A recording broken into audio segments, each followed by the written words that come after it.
Hey guys, in this video we're going to take a look at how you can allow or don't allow nearby multiplayer in Game Center on the iPhone 14 series. First, let's go back to the home screen by swiping up at the bottom of the screen, and on the home screen tap on Settings. In Settings, go down and tap on Screen Time.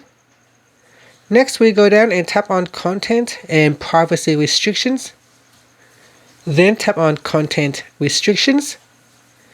Now put in the screen time passcode. Then we go down to the Game Center section and tap on Nearby Multiplayer.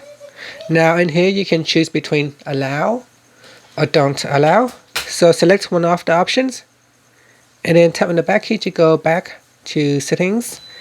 Swipe up to go back to the home screen. And that's it. Thank you for watching this video. Please subscribe to my channel for more videos.